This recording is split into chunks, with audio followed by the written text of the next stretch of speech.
Olá, telespectador da PNTV e do programa Capital Cultural. Estamos apresentando nosso quadro de Direito e hoje conosco está Armelle Brenan. Armelle Brenan foi do Ministério Público, hoje bacharela em Direito e pleiteante à advocacia na OAB e coordenadora adjunta da Associação dos Juristas Potiguares pela Democracia e pela Cidadania. Armelle, é uma satisfação estar aqui com você. Você ter aberto sua agenda e você foi minha contemporânea de universidade, do Colégio Salesiano, e você está aqui conosco hoje. E vamos falar um pouquinho do direito, mas vamos, dentro do direito, falar uma coisa que está na ordem do dia. Essa ordem do dia é a questão da segurança pública. Qual é a sua visão como coordenadora adjunta da Associação dos Juristas Potiguares, que o Estado não consegue pagar em dia seus servidores e os servidores da segurança, desde o ITEP, desde o policial militar, o policial bombeiro, e isso acarreta consequências, né, para a família, para a cidadania. Qual é a sua visão? Boa tarde, Evandro. Boa tarde, telespectadores. Eu quero dizer da alegria e já agradecer a oportunidade de conversarmos sobre um tema tão importante.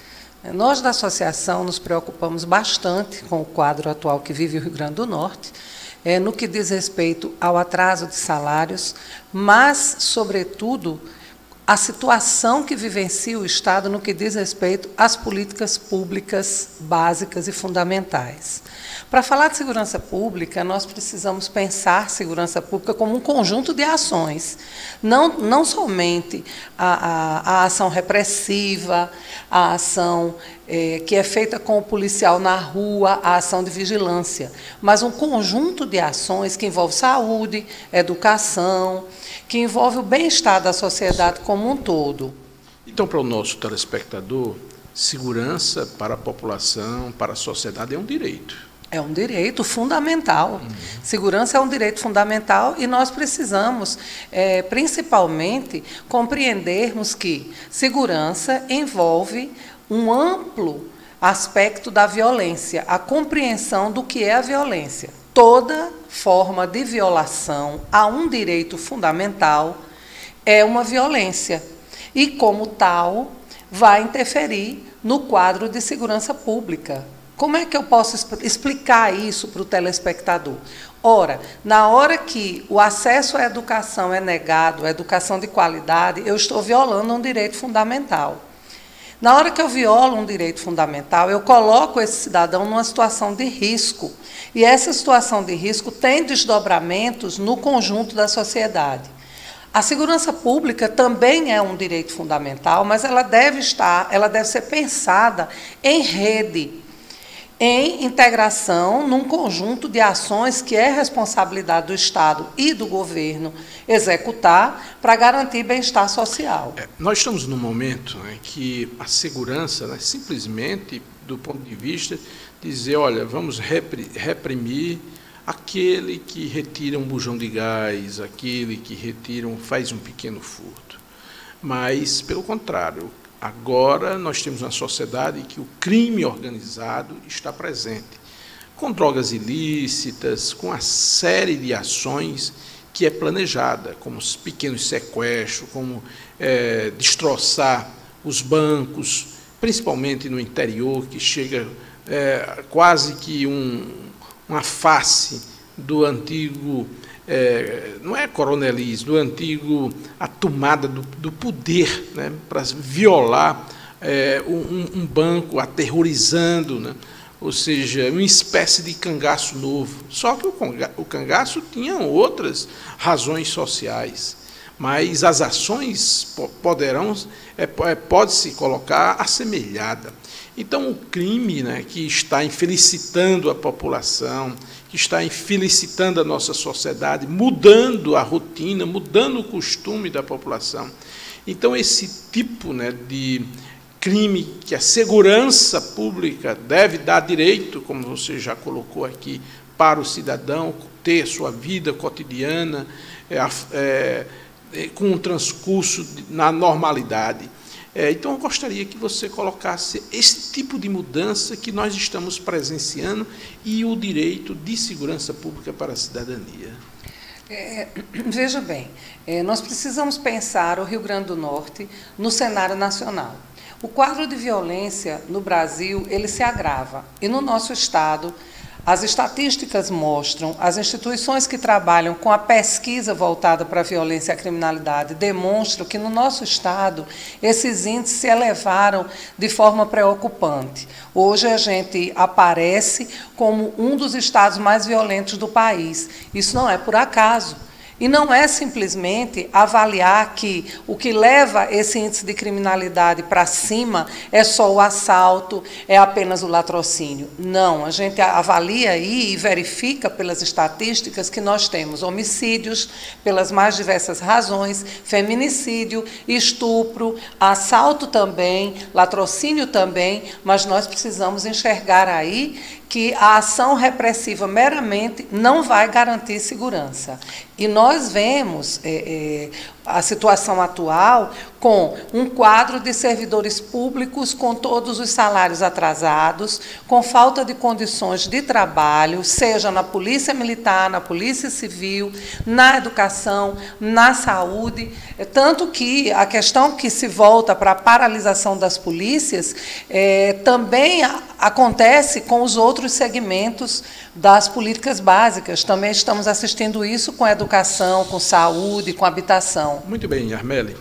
Então, eu gostaria de colocar um dado, já que você colocou sobre essas políticas públicas.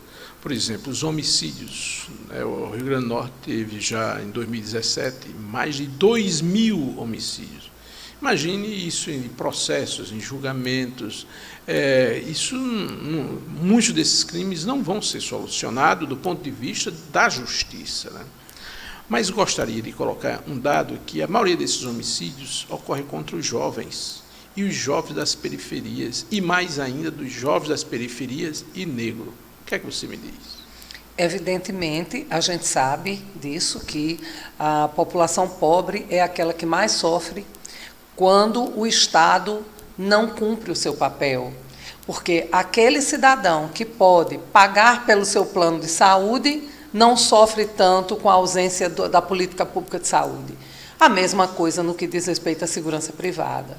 Tanto que é preciso se rever e se pensar como fazer política de segurança no Estado, porque nós estamos diante de uma situação em que o pobre ele é afetado diuturnamente com a falta de segurança, com a falta de saúde, com a falta de educação.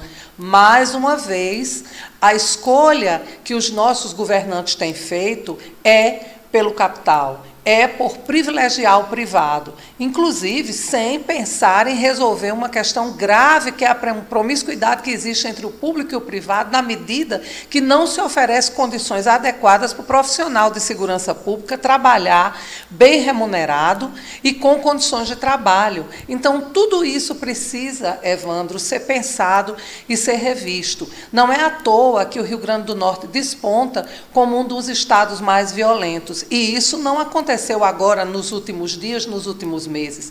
Isso é resultado de uma má gestão, de opções pelo neoliberalismo, oligarquias que conduziram muito mal o nosso Estado, sempre em prejuízo da população, em prejuízo das políticas públicas e, como consequência que a gente já sabe, as camadas mais pobres são sempre aqueles que mais sofrem e que pagam o pato, se a gente pode dizer assim. Então, para finalizar, veja só, Armelle, nós temos aí um dado que aumentou 3% dos jovens, ou seja, de 24% para 27% dos jovens brasileiros que nem estudam, nem trabalham. Isso é quase que colocar todos eles na exclusão, na falta de cidadania, e que vai gerar muita violência. Sem dúvida alguma. Ou nós vamos ter políticas inclusivas, ou nós não vamos ter solução para o quadro grave social que a gente está assistindo. Dinheiro somente não vai resolver o problema. Vender os nossos ativos, escolher reduzir alguns benefícios, aumentar alíquotas, isso não é solução. Nós temos um conjunto de problemas que levaram ao quadro grave que assistimos e, portanto, precisamos de um conjunto de ações com políticas inclusivas que possam, de fato, mudar a face social e garantir os direitos fundamentais. Isso não vai ser feito do dia para a noite, mas precisa começar. Infelizmente, chegamos aonde chegamos e agora nós somos obrigados, enquanto comunidade, a refletir e a pensar o que nos levou a chegar aonde chegamos. As polícias, a educação, a saúde, todos os servidores públicos do Estado do Rio Grande do Norte, os inativos, todos estão sendo penalizados. Então, não é apenas uma questão de dinheiro, é uma questão de avaliar o conjunto de ações que não foram realizadas e buscar agora esta solução a partir de uma remodelação da proposta de governança para o nosso Estado. Muito bem, muito obrigado, Armelle Brenan, que abriu sua agenda, esteve aqui conosco. Chegamos ao final do nosso quadro de direito aqui no Capital Cultural do PNTV. E até mais um próximo programa. Nós agradecemos.